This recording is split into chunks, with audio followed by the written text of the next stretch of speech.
And that was on a much more directly surgical topic. This is definitely, it's a great June talk, right? You know, because it's about the soft competencies and actually, as I was saying to Dr. Alfay, I'm here more as a provocateur. I'm here to bring information. I'm here to bring decades of experience of dealing with disruptive surgeons. And actually, it's really interesting that when I say I have this talk, the people who almost invariably ask for me to give this talk are people like program directors, chair people, because you don't need a lot of disruptive members of your department to make, you know, trying to administer your department effectively a living hell. And it's not just the issues that the disruptive surgeon causes with patients and staff. It's also the fact that you spend so much effort to deal with just one difficult surgeon, in this case, that everybody else gets cheated. Numerically, as I'll show you, the number of truly consistently disruptive surgeons is not high, but it doesn't take a lot to really ramify. Now, when I sent this in, I did not put the subtitle on, which is, you can't throw a rock in the hospital and not hit a narcissistic physician. And there's not necessarily a one-to-one relationship between narcissism and disruption. But actually, narcissism is kind of a linchpin, I think, to explain whom we choose for surgery, whom stays in surgery, who's successful and unsuccessful in surgery. And so that's why I've kind of put these two topics together. I'm not a psychiatrist, my brother is, but I'm not. That doesn't help us here. And for those, you know, just to give you a little background on myself, because it is a talk on narcissism.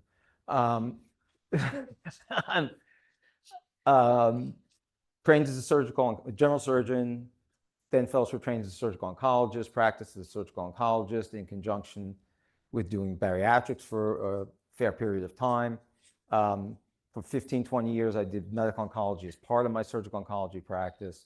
And then at age 62, I went back and did another fellowship, you know, being clearly the oldest fellow at the University of Iowa at that point, in hospice and palliative medicine, which has become a big part of what I continue to do.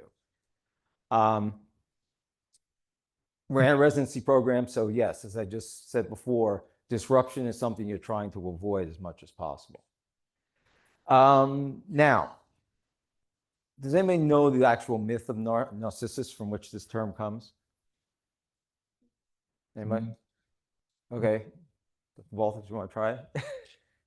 I don't remember why, but narcissists looked at themselves in the reflecting pool and were so enamored with themselves that they could never leave.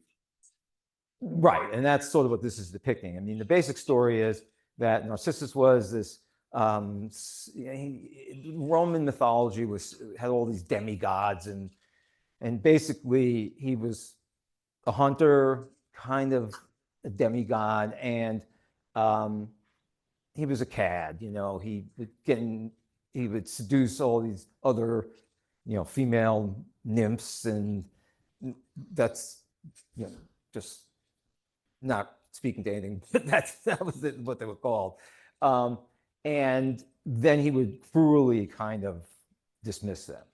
And eventually he does this with Echo, who's a wood nymph, and her peers kind of get Nemesis, the god, to punish Narcissus. And the punishment is that he becomes in love with his own image and eventually dies because he never leaves the side of the pool. But then, of course, since it is like old-time Roman mythology, Echo, who's still in love with him, his image is still still in the pond. So she then goes over to the pond and dies there too, doing the same thing, looking at his image. So not a myth I think we would, you know, come up with today. But when I kind of put this talk together, I was thinking of sending this over and asking people to answer what number they would give themselves on this. So maybe just look at it and think about it, okay? Now, you might wonder, why is this from the Kelley School of Business at Indiana University? That'll become clear as we go along here in a little bit. No, it's not working. Oh, there we go. The other thing I'd like you to think about is, if someone told you that they considered you narcissistic, would you be bothered by this observation and want to do something to change that? Okay. Now, my ex-wife used to tell me I was narcissistic. This is a long time ago. I was a lot younger. And I clearly was. And as you'll see on the next set of slides, narcissism is not a mental disorder. Narcissistic personality disorder is a mental health issue. Narcissism is a trait that most of us express to varying degrees. We work in a group that's enriched for narcissism, okay? And we'll, again, talk about that. But yeah, she used to tell me that I was a narcissist. My comment was, so what's the problem? Wasn't the reason we got divorced. So getting right to that point I was trying to make, narcissism is a spectrum of behaviors. It is a trait which probably does have, at least psychiatry believes, has a hereditable element, but it's heavily affected by what you're exposed to. So, especially now that we're in this time of epigenetics, we now know that environment does in fact change the way we express genes. The coding may not change, but the way that they're turned on and off does. And so, put it in the right environment, you can move up and down that scale of narcissism, depending on the context, depending on what is happening around you. So,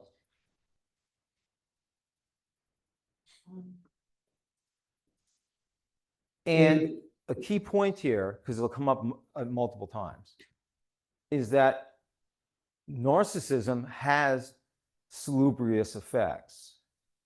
And when I show you, I think the next slide about why surgeons are the ones who have the most trouble with being reported on by their coworkers, there's a reason that I think maybe some of you will realize about why people with higher levels of narcissism aggregate in medicine in general, but surgery in particular. No, and the other thing, of course, is what kind of narcissism? Now, autonomous narcissism simply means that's what most of us are. All right. I personally wouldn't, on that question about do I consider myself a narcissist, I wouldn't want to be put in one or two, because there are, again, favorable effects that are very specific to what we do to having a narcissistic view, as long as it doesn't overpower other things. But I mean, could anybody, what sort of narcissist do we generally see in surgery? Two main ones are either called extroverted narcissists or introverted narcissists, but sometimes they go by other names, but mostly extroverted versus introverted. What do you think? Sure. Yeah, I mean, surgeons, about 2/3 to 3/4 of surgeons will self-report that they are extroverted. They won't necessarily self-report they're extroverted narcissists, but they will report that they're extroverted. And that's an important distinction, because there is a difference between what narcissism does for extroverts, or as expressed by extroverts, as to what it does for introverts. So let's see here what we have. So just for definition purposes, going back to what is ostensibly the topic of this talk, disruptive physician. Disruptive physician, by AMA Code of Ethics, is those who speak or act in ways that may negatively affect patient care, including conduct that interferes with the individual's ability to work with other members of the healthcare team or for others to work with the physician. They are, they did want to make clear that it doesn't mean that you make administration uncomfortable, okay? Because it'd be really easy to claim you're a disruptive physician because you're actually demanding something from the C-suite that you want made right. And there should be no falsehoods or malicious reports of disruptive behavior, which is self-evident. So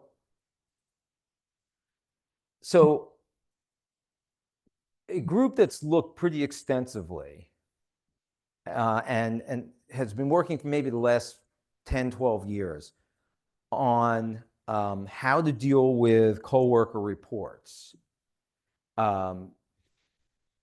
is the group at Vanderbilt. There's a certain irony here about being Vanderbilt, because there are a lot, as you'll see, much of what I have in terms of the institutional response to disruption is from Vanderbilt. They're very big on responsibility unless it's the organization. They were involved in that Redondo Vaught case, the nurse down in Tennessee who gave vecuronium instead of Versed, but the real issue was the Pyxis, and they've been warned about getting the vecuronium out of the Pyxis. They've been warned about the overrides. But of course, when it came down to taking responsibility, the institution tried to push it off on her. But nevertheless, this has been something I've found extremely useful in kind of getting a handle on disruptive behavior.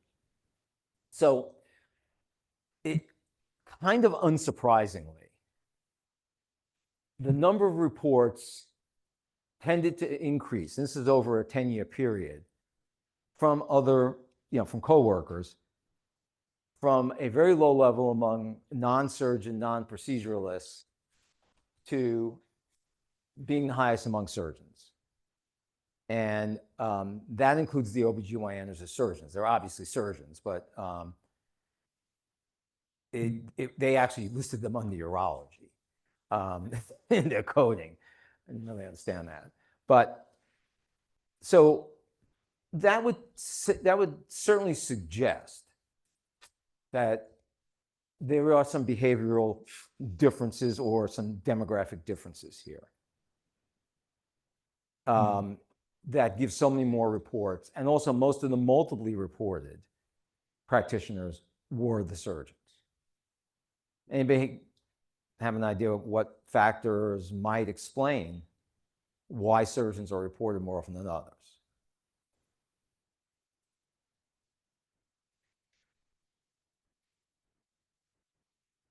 Okay. Who's more likely to display both narcissistic and disruptive behaviors in our setting? Gender, phenotype, whatever you want. Men, by far. Probably about 3 to 1. So this may simply be a reflection of the fact that in spite of the demographic changes in surgery, which were a long time coming, surgery is still 75% male, even when measured last year. So some of this may simply reflect there's a lot of male surgeons. That would be the downside. Now, there's some evidence that older surgeons tend to get more complaints against them. Anyone want to guess why that might be? Older surgeons being like me, boomers. All right, come on, admit millennials, Zers. What do you think of the boomers? Right? Okay, so some of it may be generational, because every generation disparages the one that is subsequent to them, right? And the biggest conflict right now in our culture is between the boomers and the millennials. The boomers, what's their problem with the millennials? We're soft and lazy. Right, bunch of complaining snowflakes. Right, suck it up. Although actually, I think it's, I actually think Gen Z is a lot worse. But okay, does that really hurt the boomers? No, it's a symbol. It's that they feel that the millennials are pushing back against the culture they had set up, right? So it's more symbolic, a more symbolic issue. What's the issue with the millennials back toward the boomers? Come on, let's be honest, because yours is the more realistic one, or for the younger people. Nobody, because you want us out of the way. I mean, we're in your way, right? We still want to control the culture, and we're standing in the way. Also, we're selfish in the view of millennials. I think we are. And you can see it played out in our politics, right? Because a lot of the things that cost a lot of money are taking care of people who are older, right? Which means other people don't have resources. Now, you can make an argument both ways, that's just, but nevertheless, we're in the way. So what's the possible reason that may be good that you have your most narcissistic physicians in the surgical group, even though they have these complaints against them? What does narcissism do for you that would be particularly important in surgery? And why is it higher in surgeons and even non-surgeon proceduralists than it is among emergency medicine and other non-proceduralists? Maybe it allows you to kind of like take negative feedback and criticism and still kind of bounce back. Okay, yeah. So that gets kind of to what I'm trying to get at. What I'm trying to get at here is that there's far more ego strength developed and resilience, true resilience, that's developed in people with moderate levels of narcissism. Now, I'm not talking about NPD. I'm not talking about the person who's empty, who's a shell. Their ego is completely destroyed. But people with moderate levels of narcissism tend to not be depressed as easily by negative events. They tend to be more resilient and to forge ahead. And the reason I believe that it favors the proceduralist is, if you're a proceduralist, you have a much more clear and direct path to what happened to the patient. If you have a bad outcome, you take on much more responsibility and have more emotion involved in that. If you go to your internist, he's treating you, or he or she's treating you for high blood pressure, and you die of a stroke, I don't think internists sit there and say that that's my fault. As long as you were treating the patient for the blood pressure, then there's a certain amount of fate here. But what happens when you're a surgeon is you have a direct connection to what happens. And we, in some sense, put ourselves in the face of the chaotic uncertainty of biology way more than the non-surgeons do. And this is not some sort of competition, but I think that's why people with higher levels of narcissism, who sometimes create more problems in terms of an institution, are better suited for fields where things could go bad, and you just have to be able to heal quickly and get back to it. Yeah. How do you think that correlates so with the fact that the same surgeons are the highest risk for suicide? Because there are, as I'll show you a little bit, people who are higher on that scale of narcissism, as they move closer to the disorder, they express a lot more of the other OCD behaviors that co-locate essentially with narcissism. And some people are going to be narcissists. Some people are going to have narcissistic personality disorder. Some people are narcissists who, depending on the circumstances they're exposed to, are driven higher on that scale. So I think that is certainly part of the issue. Or there are people who are maladapted for what they've chosen in medicine. So like, for instance, introverts tend towards certain fields that gets them out of the mainstream. I mean, I know we make fun of them because it's like path. Well, you know, you don't want to see a patient. No, actually, they just don't want to spend the energy on interacting with other people. And introverts in medical school, right from medical school, are shown the disadvantage of being an introvert, which is first 2 years, yeah, maybe that's great. But once you get on the clinics, it's stand out and fit in, right? Who gets favored and stand out and fit in? The extroverts, right? So introverts end up with a conflict in that they do that, but they see that it's not an honest way. In fact, what's weird is a lot of introverts you would think are extroverts, but what are they doing with their extroversion?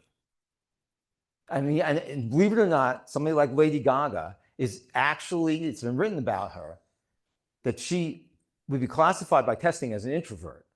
She's hardly an introvert, right? But why is she out there?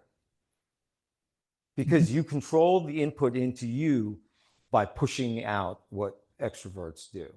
Also, in some sense, in this field, you fit in better if you pretend to be one. So anyway, so just making the same point. Basically, as you move from non-surgeon, non-proceduralist to surgeon, the odds ratio of you having more and more reports of problems with coworkers or others goes up. And the highest is surgeons. What are the main complaints? The main complaints are generally related to communication issues or responsibility. So I'll give you some examples of they had in the supplement to one of the articles what these were. I think most of this stuff's pretty milquetoast, okay? But that's because this is today. You know, bad communication was in my day when I trained in the 80s, you know, and after an operation, the surgeon would tell you, here's a dime, because there were payphones at the time. Why don't you call your parents and tell them you're never going to be a surgeon? You know, that was, you know, or an Eminem, you know, being told that, you know, the patient came here looking for a doctor and they found you. You know, I can't believe that this was okay at the time I was trained.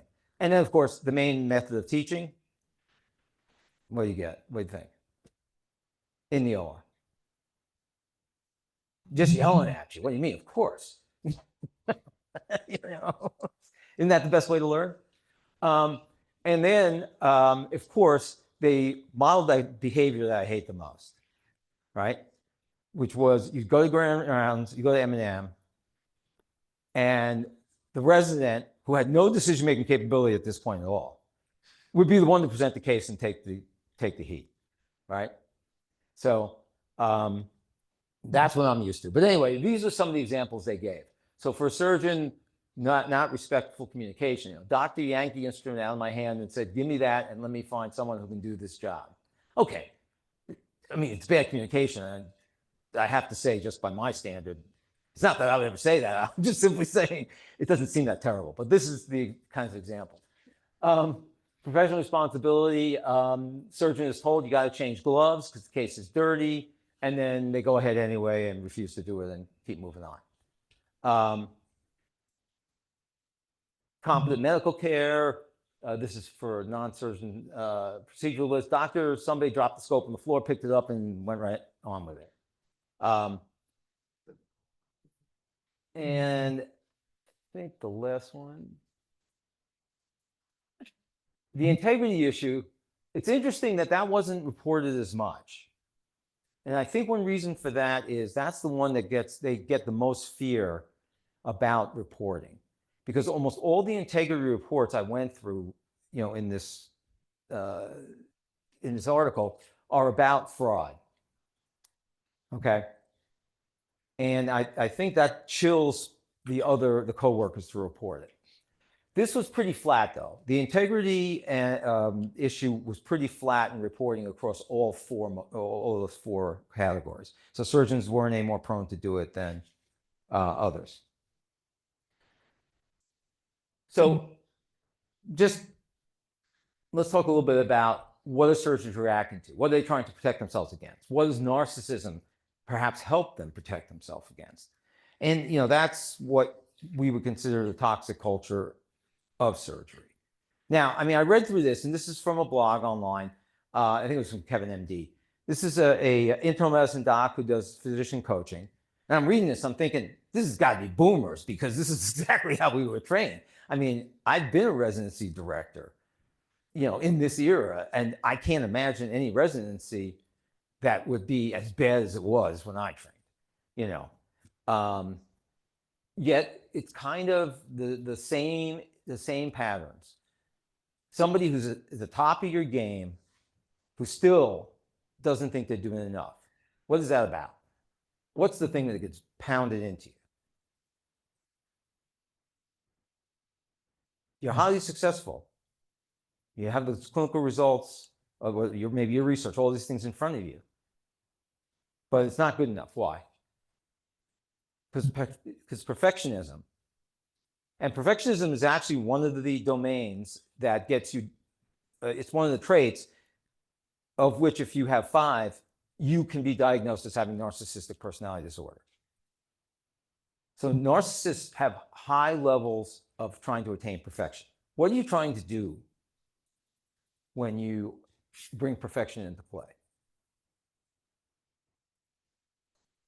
Control the environment. Right. Part of it's control the environment. In particular, you're trying to avoid pain, the pain of failure, the pain of things going, you know, poorly. And it's kind of like why we do algorithms, right? We create these algorithms of treatment. We take what are obviously chaotic events, right? Biology is inherently a chaotic, yet we talk all the time about it being deterministic, right? Oh, the genes, this and that. It's highly chaotic. And what do? We put systems on top of them to try to make it seem attainable that we can control the chaos. And that's kind of what perfectionism is. But of course, perfectionism leaves you nowhere because you're going to have bad outcomes, and then it undermines you at the same time. This is the toxic residue left by medical training. Perfectionism needs to always captain the ship, deep-seated fear of failure.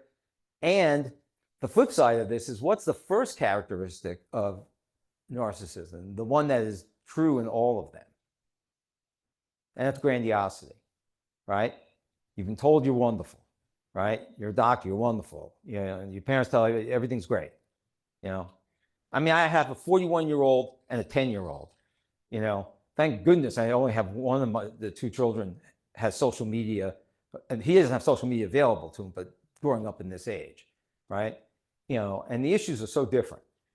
But this notion, again, of you're special, it's really, you know, everything's about self-esteem, right? You go to college, it's about self-esteem, which really, that's too late for that. I learned that all that matters is getting the job done and flying under the radar of yet another punitive attending.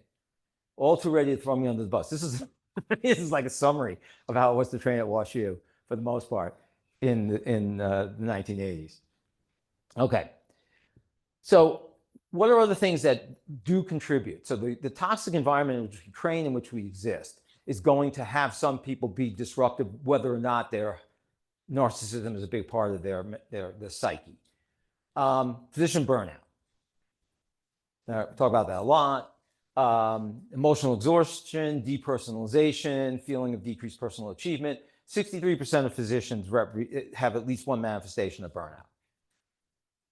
Surgeons are not a high incidence specialty for burnout compared to these that are listed.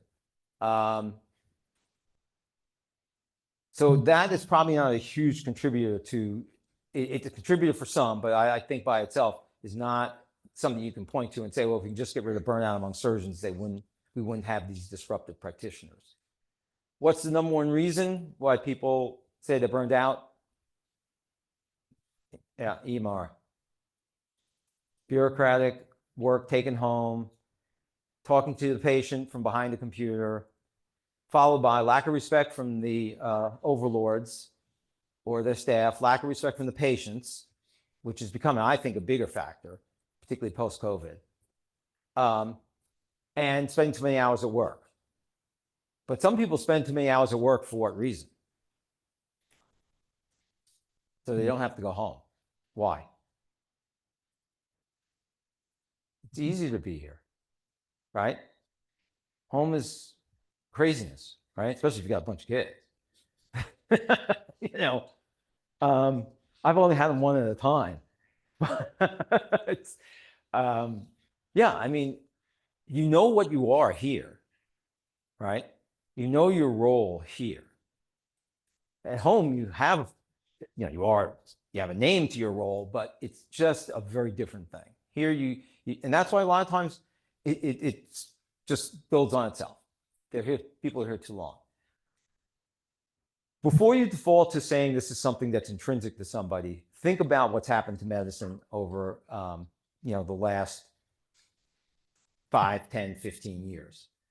Loss of professional status. Does anybody know where the term provider came from? Provider came from that the Nazis in the early 1930s to denigrate the Jewish physicians, decided that the pediatricians, who were mostly female and mostly Jews in Germany, would be called providers and not doctors anymore. It was a term of derision and essentially undercutting your achievements. There's an overall societal, you know, devaluation of expertise, right? Good book on this, guy named Tom Nichols, used to teach at the Naval War College. This is a book from 2016. He updated it last year, and he talks about it's the growth of this is my truth, right?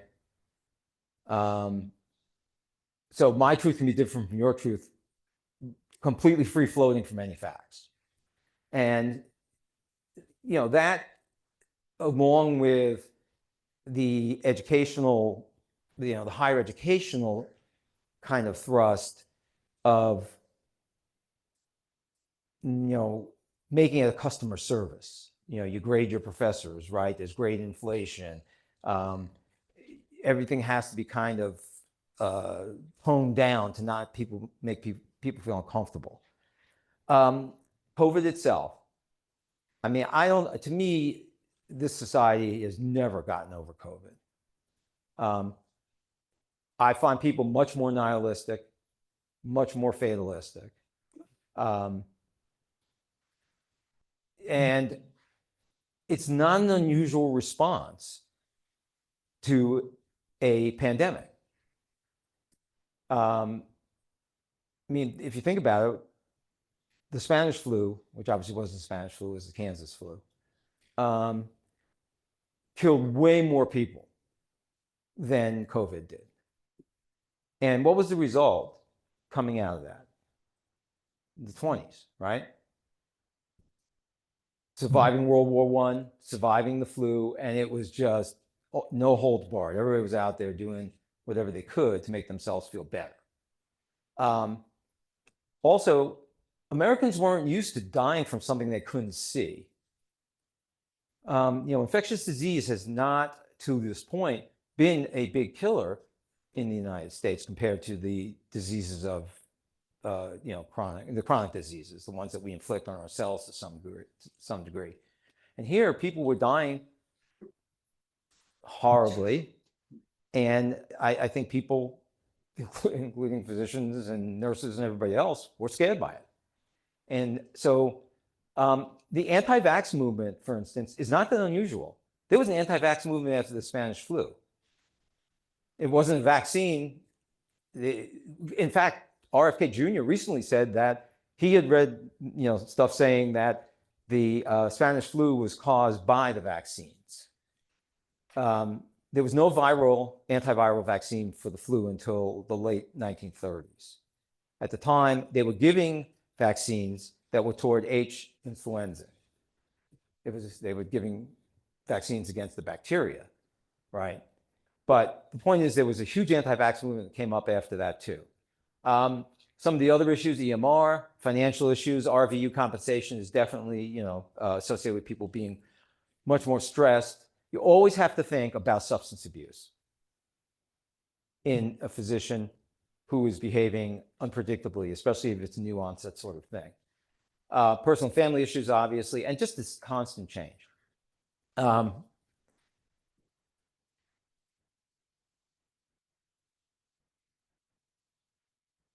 there we go. Okay. I have to show this because as soon as COVID started, I thought of this movie. This movie is The Seventh Seal, which is a Ingmar Bergman movie from, I think, the 50s. It's the one where the knight plays chess with death. You might have seen it. It's like, it's a pretty classic movie. But there's a scene in this movie which reminds me of like how Americans think about disease now, coming out of COVID. So let me see if I can get it to play. No. There we go.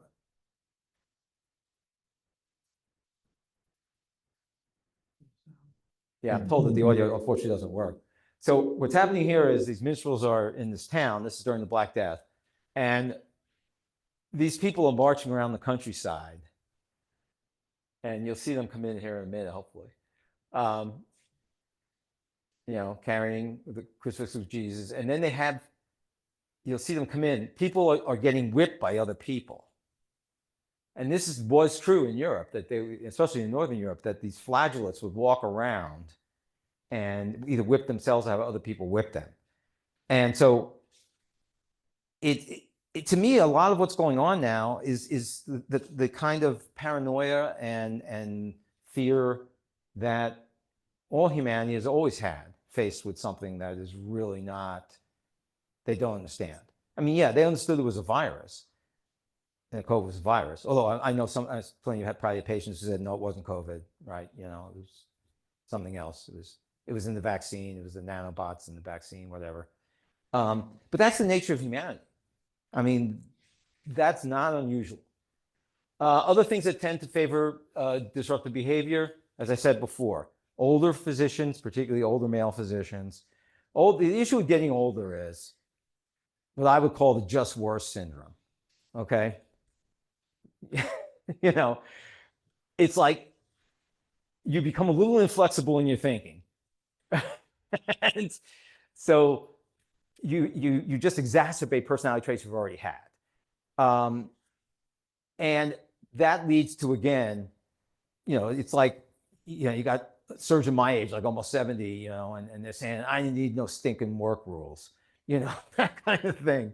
So they tend to be more disruptive because they're not really looking clearly at the nature of the people around them, not just the trainees, but their peers, the staff, et cetera. And certain personality attributes, in particular, being an introvert, makes you a bit more prone to being disruptive. All right, let's see where we are. Okay, so the question comes up, why is this business school looking at, this is actually, instead of a survey where like a multi-page inventory, personality inventory, this is the easiest way to figure out if somebody is a narcissist. Ask them whether they're a narcissist. Why does that work? This is common sense. This is not. If you ask a narcissist, are you a narcissist? Will they truthfully tell you they're a narcissist? Who thinks they will? Put your hands up. Nobody thinks that. Okay. Why do you think they will? I seen a podcast recently on like narcissism and like the idea that there's like this trend of narcissism and like some people are aware of their own ideas of their grandiosity, but they might not necessarily see it as like pathologic. That's right. That's the point. A narcissist doesn't see anything wrong with it. It's like I said to my ex, right? What's the problem?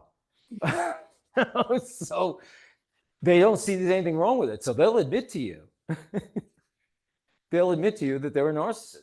And they will actually answer this because they gave this this one question thing, and then they correlated it with an personality inventory, and this was highly predictive of whether you actually, were expressing narcissistic personality disorder.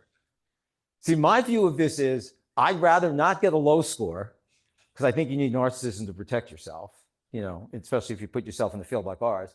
And I don't want to be 7 either, because then we're having a master class in this country in narcissistic personality disorder at this level. So the reason that this is a business school survey is that this is another group that's got a problem, people who are also highly accomplished like we are. It's a book from 2006, Snakes in Suits When Psychopaths Go to Work. Basically what they found was that about 15% of CEOs and COOs would meet criteria for psychopathic, either psychopathy or psychopathic narcissism. And there's a lot of the same traits. Grandiose sense of self-worth, callous, lacking empathy. That's a big part of narcissism as it gets worse. Failure to accept responsibility, which I find to be oftentimes the biggest problem. Because what happens when narcissists are disruptive, what do? If they don't take responsibility for their bad outcomes, whether it be something clinical or something in terms of their interpersonal relations with the other staff, what happens? What do? They manipulate other people into either taking responsibility or they work behind the scenes to get the responsibility off themselves. And the people who are most adept at doing that are the introverted narcissists. They work behind the scenes to undermine other people. So narcissistic personality disorder, first described in 1968 in the DSM. It's a cluster B diagnosis, so it's a personality disorder that waxes and wanes. It's kind of like antisocial personality disorder, borderline personality disorder. And as I said before, it's thought to be highly heritable, although it's heavily influenced by environmental factors. Key thing here, because this is what I'll get to toward the end. This is a pattern of behavior that starts in early adulthood. Now, if we're thinking chronologically, what age, what would you consider early adulthood?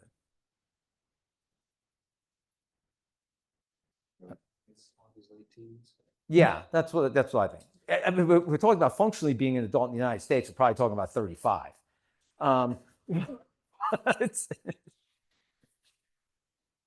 Right. So, but it starts in early adulthood. What does that mean? In terms of entry into medicine, when do most people enter medicine?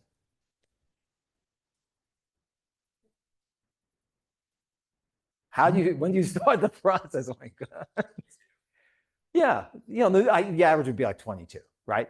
So you should already be manifesting these symptoms by the time you enter medical school, and probably at the time you're applying to medical school.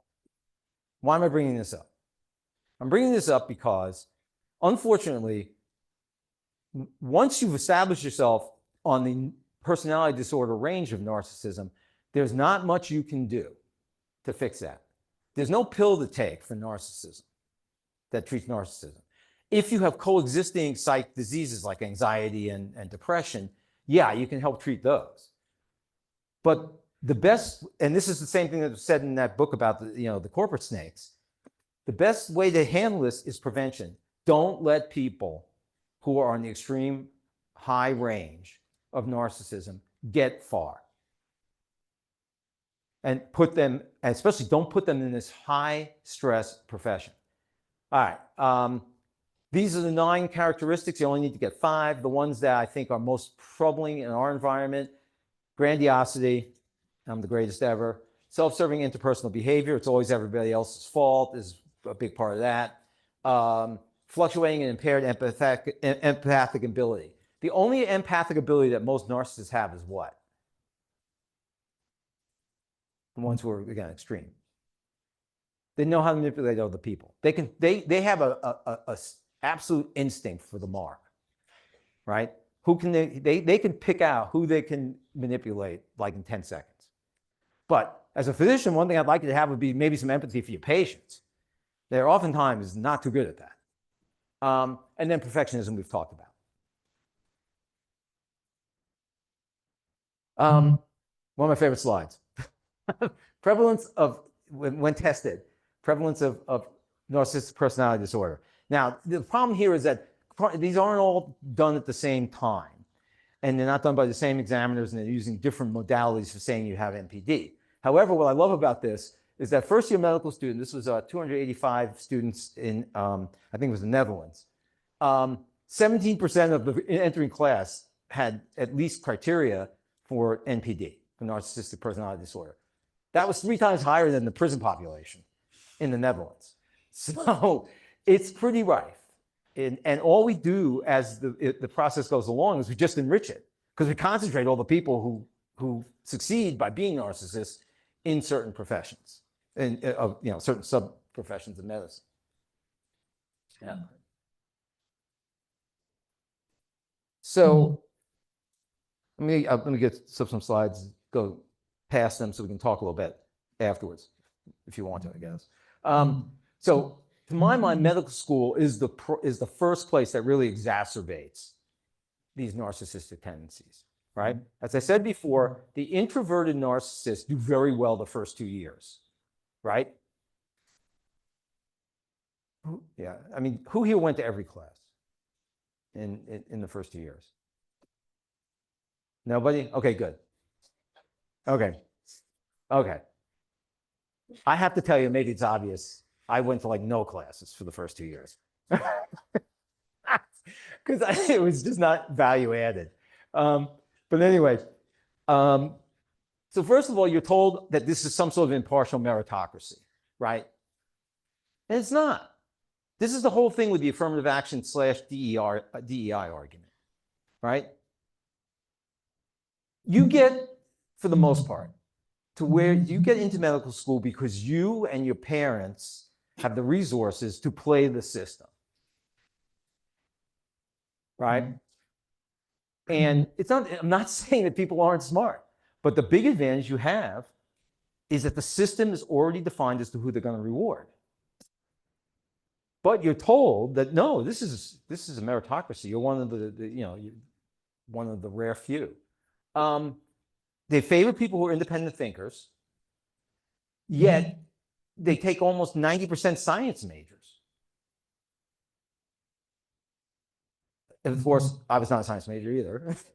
I was a political philosophy major, but and there's a subtle and not so subtle emphasis on acting on your own versus working within the group. And this is where the perfectionism starts. Okay. So I'll try to wrap it up here. By the time a medical student reaches graduate medical education, it's probably too late to alter the majority of behaviors. So you have to have some structure to address these behaviors. And you need to be ready in the residency programs to cut somebody out if they're really that far gone. You want to help them, but you got to, oftentimes being ready to cut them out. And what that means, of course, is you have to document like crazy because of the system we're in. You can't just, and even then you'll probably get sued for why you did it. But the medical schools, I think, are highly guilty of just passing people on. I mean, as a resident director, I often wondered whether this was like Invasion of the Body Snatchers when I met some of the people who came to interview. Because I'm reading about one person, and here's this other person in front of me, and they're not the same person, right? I used to do a scenario for a couple of years where I would ask the applicants for the residency to do like a difficult conversation telling a young patient that they have pancreatic cancer.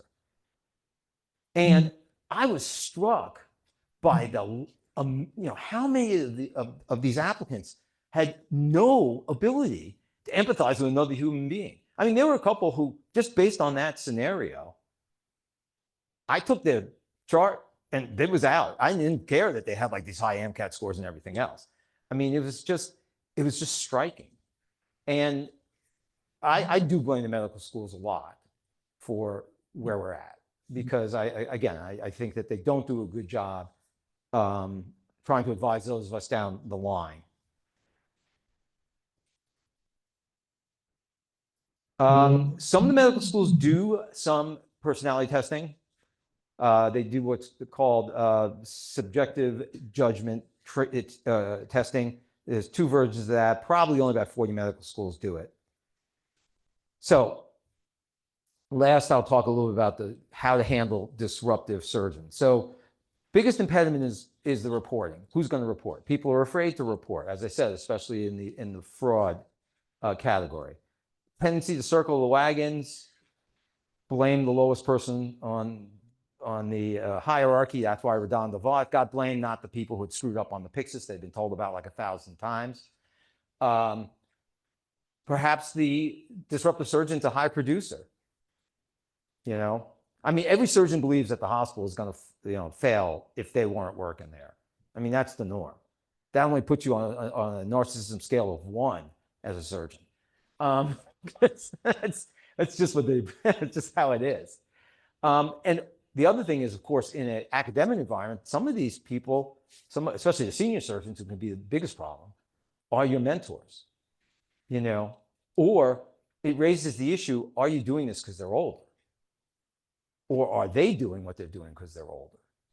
You know, and that's still a very unsettled issue about what to do with older surgeons. Every organization agrees there should be due process, clear guidelines, justifying imposition of discipline, 0 tolerance, anything involving violence, harassment, fraud, or blatant dishonesty. And they have to make clear that violating these codes may be considered a breach of your contract. This is the system they use at Vanderbilt, which is they aggregate all those reports, and where there is a single report, and this was from early on in this program, they'll just do some direct contact with the provider. Oh, I hate using it, with the surgeon or physician, and leave it at that. The awareness level, as you can see, has more involved, including describing the nature of the coworker observation program, excerpts from reports, which hopefully would make it so they can't identify who might have sent the report in. Beyond that, pattern persistence, then they go to having a mandated mental health exam and other guiding interventions. And then at some point, although at this point they hadn't reached that, they ultimately did, there were some physicians they just had to let go after multiple attempts to intervene.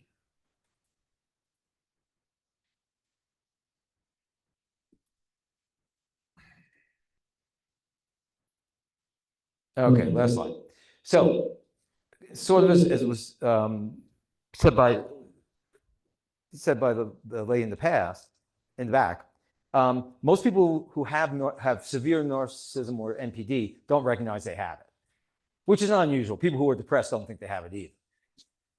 They think it's everybody else is the problem. So the first thing you got to do if you think that this is going on is you got to get people to a mental health provider. Okay. And they need to be tested with personality inventories, as well as talking with the psychiatrist who understands the difference between run-of-the-mill narcissism and somebody who's got a very severe form of narcissism, even up to disorder. It's imperative that you look for other OCD behaviors: gambling, substance abuse, particularly alcohol, which of course is now socially sanctioned. And then you have to work from the assumption it's not going to remit, because the only thing you can offer these patients is treating the coexisting mental health problems. And how do you get them to think about changing their behaviors that are deriving from their narcissistic personality disorder? Any kind of modality that you all... Okay, psychedelics has not been tried for this yet. It may not be the best choice. So the kind of treatment they would offer would probably be cognitive behavioral therapy. And cognitive behavioral therapy basically is saying, you're at a point in your life where we can't fix that your mother didn't love you enough, or you had no friends. But we need to figure out strategies for you to recognize when these behaviors are manifesting and to figure out some way to link it to a way to control them. All right. That's why it's behavioral therapy. It's not therapy of the type where, you would sit with a psychiatrist for 30 years telling you, like saying my mom didn't breastfeed me enough. That was my problem. But, it's just other things. And so, but as I said before, someone who gets to this point is going to be very hard to keep in your organization. Even if they give it their best effort, it's very, very hard, particularly if they're older when this starts. So anyway, any questions? Thank you, Dr. Goldman. I appreciate you reaching out to me and presenting us with a very important topic. We've had this discussion actually about professionalism with our incoming chief residents and many of the faculty, so I appreciate you highlighting this. And I'm sorry I didn't get a chance to introduce you when you started. So Dr. Goldman is a general surgical oncologist, trained at WashU, University of Minnesota, and I want to thank you for your service. He's a retired Air Force colonel as well, so thank you for joining us today. Questions for Dr. Goldman? Dr. Gallegos? Do we have another mic? Yeah. You don't need a mic, but I'll use it. A couple of questions for you, because I think of this in the sense that I find this to be not only an individual but a system issue. In that, when we look at our societies, we actually refer to disruptive as being a good thing sometimes. Disruptive technology, for example, suggests that innovative technology advancement, yet we use it in a different term here. So the questions that I have for you is, how do we fix a system that has chosen personalities like this for decades? Because as surgeon educators, we often choose these personalities. When you say overconfidence, well, we think of it as being somebody who's actually confident in doing their job. So many of these same characteristics, if you change the wording, sound like good candidates for residency. The second part of that is that we actually reward perfectionism in the sense that when we look at many of our outcomes, we are looking for having the best outcomes, which promotes this kind of notion of perfectionism. So for me, this is a system problem, not only an individual problem, but we actually promote this to a certain extent. Well, I think in M&M, you manifest the same problem, which is that we're implying that there is a right answer to every quandary, and that as long as you do something the same way every time, it'll work out. But that just doesn't, it's not true, and we take a group of people who are taught a very deterministic aspect of Aristotelian knowledge. They're taught the hard sciences. Biology is in many ways not a hard science.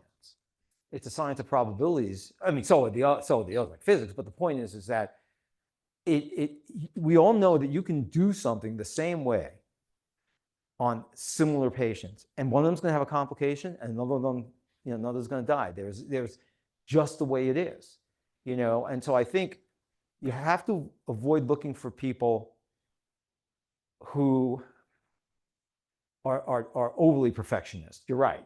I would prefer people who are not. The two other things I would avoid, I don't mind most people's grandiosity, right? Okay, we're all grandiose to some degree. All right, maybe I'm putting on you. I'm grandiose to some degree. So, but one thing that's interesting, I was in the military for a long time, and my brother writes on war. People who've gone through an experience rarely talk about it, right? Grandiose narcissists who talk about how great they are and tell you they've done 50,000 Whipples, I would have run from those people in my organization as fast as I could, okay? Because those are the kind of people who think they are so special, none of the rules apply. And the third thing would be, I would definitely avoid people who manifest will not take responsibility, right? And those people are also very problematic because everything is looking for somebody else to blame. Dr. Goldman, I have a question for you from the chair perspective and Sure. then from the receiver perspective. And Dr. Patel and I have those conversations constantly, residency director. So one of the issues about narcissists, the lack of insights at time, which fits actually with lack of empathy that you see. What advice do you give? Because you're going to work with them. They're going to be in the workplace, whether it's in the operating room and clinic. What advice do you give others how to manage narcissists in the workplace? Because I do think that the field attracts them and they aggregate in surgery, and some are extremely productive and good. Obviously, there are parameters around tolerating it or not. I don't think they're going to go. Right. I think that the two ways I've approached it is one is to ask them to look at the future, you know, and try to sort of set up the scenario. You say this is what you want to do after this, you know, this is the situation you're going to be in. This is, you know, you've shown difficulty with both getting and giving help. You make people feel bad for calling you, you know, to give help. You take, you know, what you take excessive credit for things that you already know are not, you shouldn't be taking that credit for. And I try to say, put yourself in you know, where you're going. Because in some environments, they'll be all right. But a lot of times the environment they think they want to practice in is never going to work with where they are. And the other is I keep them close by. So I just take them under my wing and they're on my rotation, you know, repetitively, because I want to be there when it happens to point out the behaviors, you know, and also to see for myself, you know, as opposed to someone else reporting to me. I have a very low bar for saying you will have to get psychiatric evaluation. Which you cannot mandate. That's true. Unless you go through Right. legal process or HR. Exactly. Yeah. You know, but, and not as, again, not as a punitive thing, but you just ask the question, wouldn't you be happier if, you know, if you weren't having to deal with these interactions that are causing other people to you know, complain? It's just very difficult. And again, this is the problem. That's why the action of the medical school, and the most important action for us is taking them into your residency. You know, and again, you don't know because we have less and less information to really make that decision, you know, and seeing somebody on Zoom versus sitting with them. I mean, I don't, you know, it's not fair to have people flying around the country all the time, but Zoom is not that great for really reading another person. And it's like I say, sometimes when I sit in that room with the applicants, and it would just be their demeanor that would tell me, you don't care. You can't even bring yourself in this pseudo situation to care. I don't want that, you know? I think you can glean from the personal statements and then asking the residents about others. Because Yeah, for but example, I think the personal statements are getting groomed by AI, and the personal statements, which means, of course, they're cursing you out. But, you know, they're also working with people to groom those statements. You know, it's become a whole industry. So, yeah, sometimes the personal statements do tell you a lot, but you have to really, that's why you have to, you know, get your application that you number down that you're going to review, because otherwise you can't, that's the only thing that's really personal. I mean, it's like, you know, I say to my other residency partner, I said, you know, there wouldn't be a housing shortage in the United States if, you know, we just had everybody apply to medical school and work for Habitat for Humanity. You know, it's just the same, it's like the same organizations all the time, you know. So yes, you're right. You do need to distinguish them with the personal statement. Sometimes it's helpful. Sometimes it's too considered. questions for Dr. Goldman? Any questions from Zoom? Anybody want to train in the 80s again? Dr. Goldman. Before we close, Sure. I want to recognize our visiting professor researcher, Dr. El Ibrahim, who comes from Kuwait as well. So we have two distinguished guest speakers today. Thanks, Dr. Goldman, and welcome, Dr. You're El Ibrahim, welcome. to joining us. Before we adjourn, I'm going to ask our outgoing chiefs and incoming chiefs to give Dr. Goldman a parting gift, and likewise for Dr. El Ibrahim as well. Thank you, Dr. Goldman. You're welcome.